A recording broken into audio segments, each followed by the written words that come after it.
Hey guys, nothingwired.com. Sony has created some of the most beautiful device in the world ever, and we are holding the latest iteration of that, the Sony Xperia Z3. It was released, I guess, on September 25th or 26th here in India, and this is the latest flagship. They have also released the Z3 Compact, whose reviews we're gonna post shortly on YouTube and on our site nothingwired.com as well. But we don't have the box out here, so we cannot unfortunately show you the unboxing. I'm gonna straight away go to the hardware of the device. So the Sony Xperia Z3, as I told you, is a flagship, so it obviously has all the cutting edge technology, latest Snapdragon processor, chipset, sorry, and then you have your 2.5 gig quad core processor, 3 GB RAM. This guy comes with 16 GB internal memory. You can also increase that with a micro SD card slot, yeah, and it also carries the signature very minimalistic, discipline and symmetrical design that the Sony Xperia Z series in particular is known for. Another similarity is that both sides the glass, so this thing also still remains. And when I say symmetrical, you see, it's what Sony calls omnibalance designs. Basically, this side and this side are almost identical, apart from, I mean, you might see those ports and stuff, but the symmetry is very similar. This and this and this and this. So by omnibalance, they mean is that this part is flat.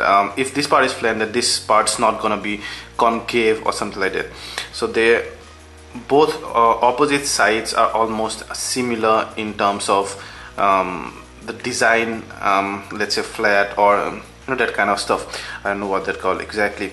However, retains the same screen size as the Z2 5.2 inch screen, retain the same glossiness, and being a fingerprint magnet, you can see it's all fingerprint, you know, on the front as well as on the back there, you see, yeah. And retains the resolution is still a full HD resolution. When we see some of those flagship these days coming in quad HD resolution, that's 2560 by 1440. This guy still has a full HD resolution only, but that's okay. In a 5.2 inch screen, full HD resolution is perfectly good, bright and crisp. You have the front camera out here, which is, I guess, 2.2 MP, and then your earpiece, your sensors would be out there, and then your shortcut keys would be on the screen. There you see, that's one of the speakers, and then all the ports you will see are covered. The micro SD, micro USB 2.0 port, as well as the micro SD and SIM card slots out there. This guy takes a nano SIM, by the way.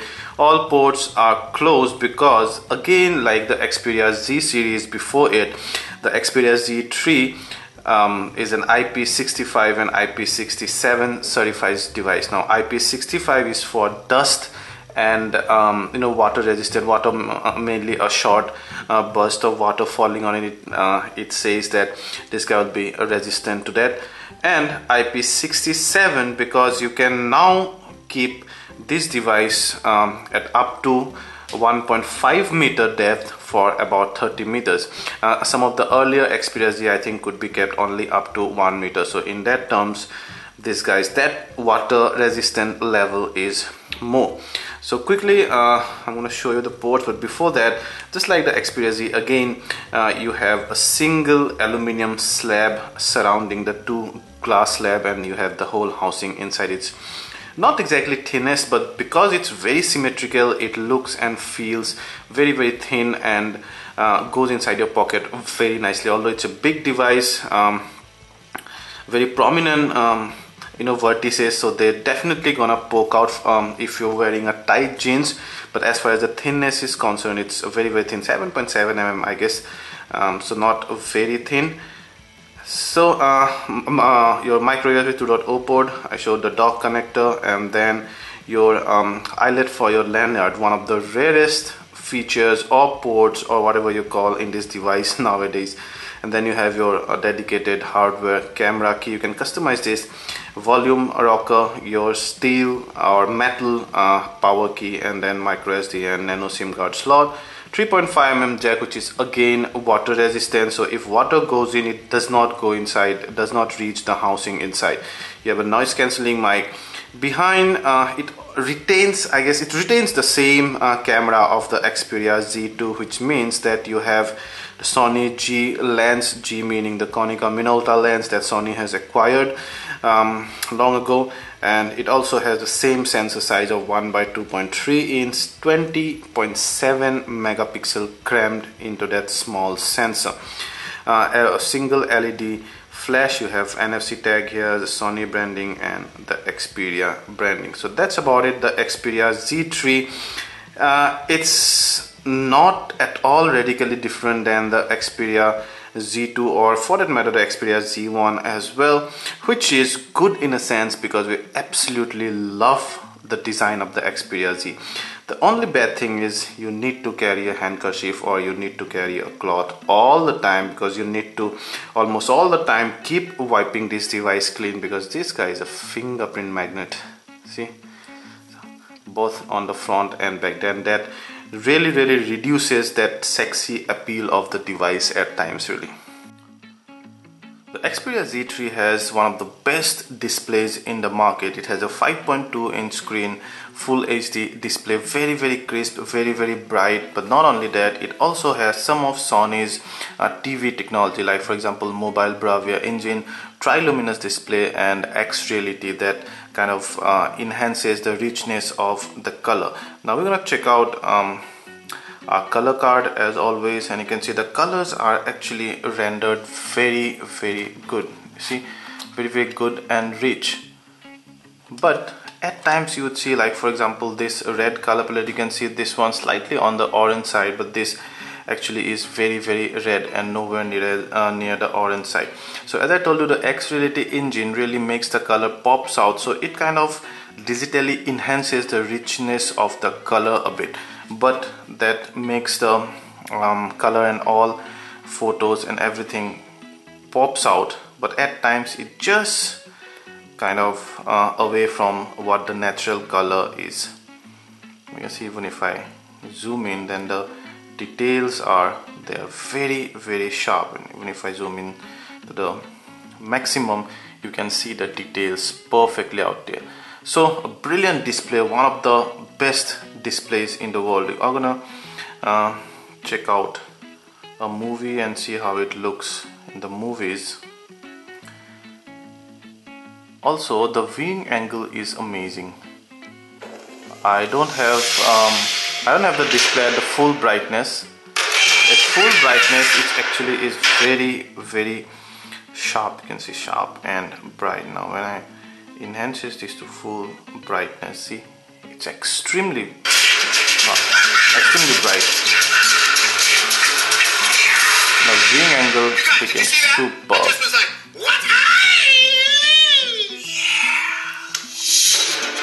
So even under sunlight, you can see it's still visible. We have an artificial light that has almost the same temperature of the sunlight, and you can see it's still visible. And yes, we'll come back to the sound just a bit later. We'll come back to that brilliant sound just a bit later, but overall display is absolutely impressive. So talking about the user interface, the Xperia Z3 is powered by Android KitKat, and you have the very familiar Sony UI on top. Now Sony UI is one of our favorite, not because it's one of the fanciest, but mainly because despite of being a skin, it's one of the most lag-free skin on top of the stock Android that we've seen. It's very stable, lag-free, absolutely butter smooth, also thanks to the latest processors, but the UI optimization is brilliant. So we absolutely love that. We'll straight away take you to the settings out here, and you can see typical KitKat settings. I'm gonna change the display to auto. It's better now. So you have those settings. Then storage, so out of 16 GB you have just under about 12 GB available. You can add this many accounts, a lot of accounts. It's a lot of third-party apps, a lot of bloatware. 4.4.4, and you have your home screen, and it's very similar to the Sony UI. So nothing much new has been added to the UI since the since Xperia Z2 really, but that's good because unnecessary things we almost already have what we need out here. The notification panel, long press will take you to either Google now, or you see what's new, that's kind of Sony's own app store and all. Then your recent app menu, you can close all just by tapping that button. Also some favorites bar that contains your most used apps, and then some of those apps out here. You have lots of apps, lots of third-party apps. So you have the usual Google Android default apps like Chrome and Google Photos, Google Plus, Hangouts, etc. You have some of Sony's in-house apps like Walkman, Album, Movies, PlayStation app, Watch New, Live Log, Sony Select. So a lot of in-house apps, plus also some of the popular third-party apps like Facebook. Out here you can see you also have Sony Music from Sony, and then AVG, Antivirus, Office Suite, Evernote, Big Flicks, LinkedIn. So a lot of those, File Command, a lot of those. But the thing is that it has most of those, almost all of them are free. So there was no need, Line for example, Kobo, so there was no need to add them to the ROM so that you could not uninstall it. We probably would have liked more choices. We would have liked to be able to uninstall this app, because if someone likes this app, they would definitely download them from the store. I understand Sony must have partnered with some of those third-party providers, third-party app manufacturers, but still, as a user, I would like my ROM to be as clean as possible, and that's how you can uninstall and do some of the cool stuff. So we'll start with some of the apps like the dialer out here, and then we'll go to messaging. Brilliant keyboard, and here it becomes even better keyboard. We're gonna check out the album out here, so you can arrange them like as camera and favorites, places, home. There's a default sorting of album where your most recent photo is in a big thumbnail, and then you also have slightly bigger thumbnail, the second one, and then some of the small ones. You can also go to any of this. You can set it as favorite, you can edit it, you can delete, you can also batch share, but you cannot batch edit them, of course. You can go to Walkman, again very similar UI, so I'm not gonna go too deep into it. You see, you can go and play visualizer. You can also give some sound effect to it. Let's hear the sound really.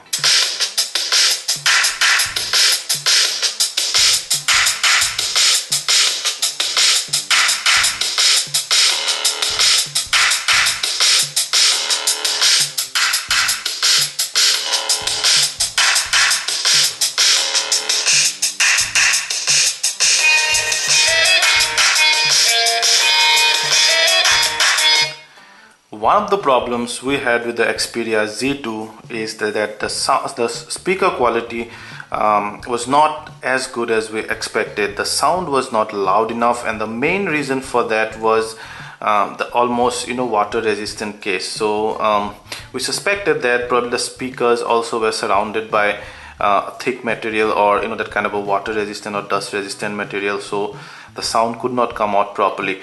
But we saw that here, thankfully, because the speakers were situated on the top out here, that thing was solved, and we now see an extremely loud sound, but also bass heavy and proper treble. So it's one of the best sound output in the Xperia series that we've heard.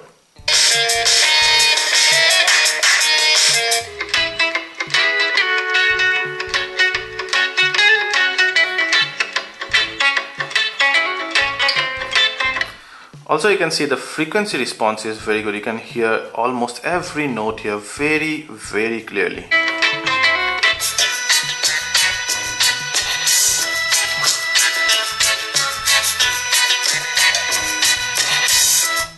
and those bass do not crackle the speaker.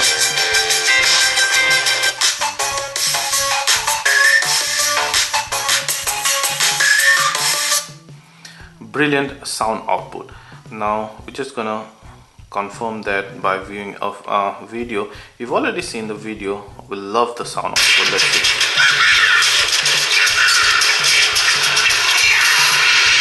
You guys, did you see that? I just was like, what? Yeah.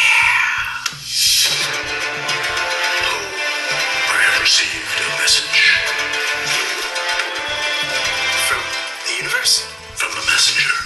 Oh, yeah, of course. Our greatest masters are disappearing. I fear this is the work of Lord Shen, who has unleashed a new kind of threat on our world. This could mean the end of Kung Fu. But I just got Kung Fu! And now, you must... Brilliant vocal output as well. Even better than the sound output, really. Boy, hasn't Sony improved on the speaker multifold. And we've tried it with the earphones and they are also amazingly good. They're even better than how the speakers sound. If the bass level is that much more thumping, and also the treble is very nicely tuned. So one of the best sound output, not only among Sony but among all the flagship that we've heard till now. And what else? We'll go to one of the USP of this device. Is a 20.7 MP camera.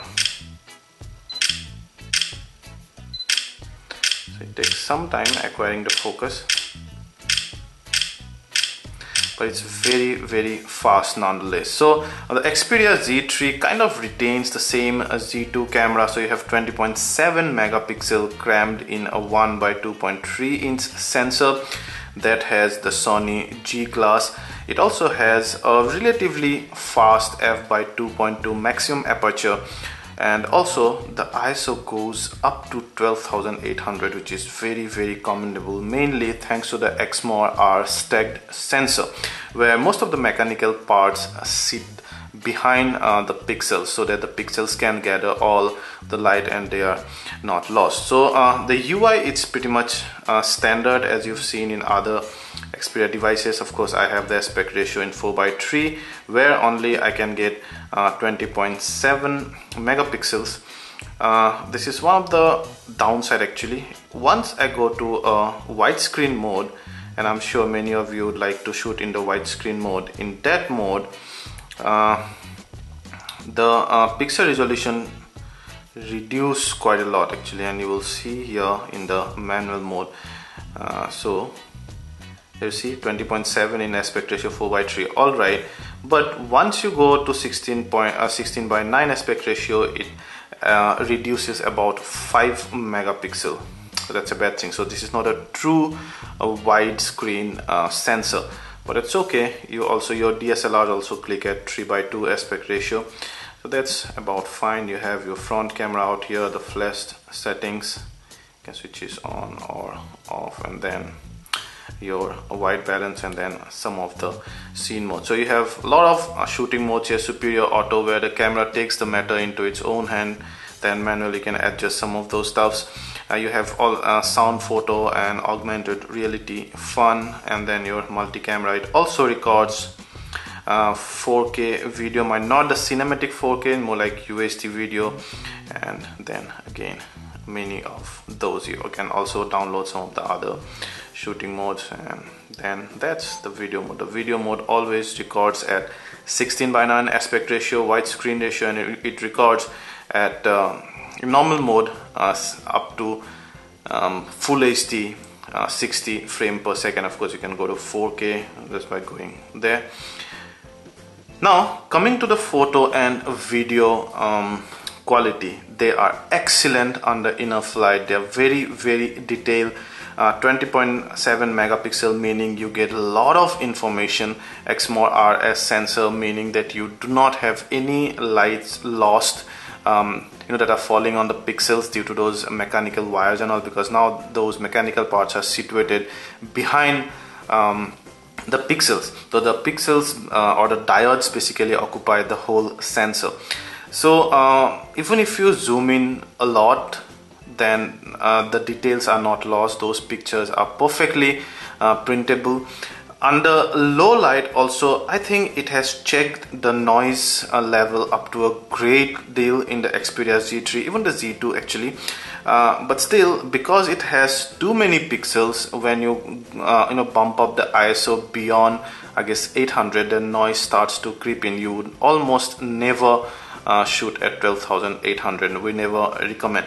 Also, the dynamic range is superb, and I would definitely recommend you try the 4K video recording. It's crystal clear, just out of this world, and probably you're never gonna go back to a full HD recording. The only bad thing, the file sizes are too big.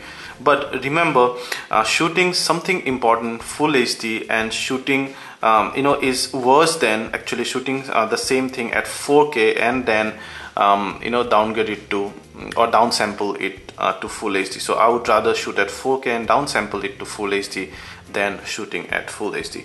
Excellent camera quality. So we have many excellence in the Xperia Z3. You can't go much wrong with this device. The user interface is absolutely butter smooth. The call quality is excellent. Even the battery actually gave us about 11 hours of moderate to heavy usage. So even that is very good for a very high resolution display out there. So overall, a thorough flagship device we have out here. We also tested the Z3's performance in terms of gameplay and benchmarking. We have recorded some dedicated video explaining those, but let me tell you, boy, it does play those games absolutely perfect, and in terms of benchmark, it's right at the top. So should you get the Sony Xperia Z3? Well, it cost just under 50,000, so it's definitely not cheap. It's the flagship. It behaves like a flagship, it feels like a flagship, it has almost all the latest technology. The camera quality is excellent, the sound quality is mind-blowing. We've always loved the design and build quality. Definitely the user interface is totally lag-free, call quality excellent. Everything is good. There is almost no bad thing about this device. Having said that, note that the Xperia Z3 came out only last month, and by the time it came out, some of the other flagships have been promoted to better specs, like for example quad HD resolution. They also have some of additional let's say out of the crowd feature, like for example the Note 4 or the Note 4 has those sensors and all those things. Then your iPhone 6 has the focus pixels that actually focuses brilliantly even during video recording. But still, apart from some of those couple of devices, 2-3 devices, the Sony Xperia Z3 actually is right up at the top with devices like the S5, HTC One, M8 and even the LG G3. The Xperia Z3 is definitely up there, and if you buy this device, you're getting a device that is almost future proof for the next 1.5 years, even 2 years maybe, because those extra things like those fingerprint sensors and focus pixels and quad HD resolution devices are not something we cannot live without. If you like this video, please hit the like button, ask anything related to the Xperia Z and we'll try to answer them all, and please subscribe to our channel for more such awesome content in future. We've also created a Facebook group so that the community can answer your queries, so please go ahead and join that. I have given the link in the description. Thank you.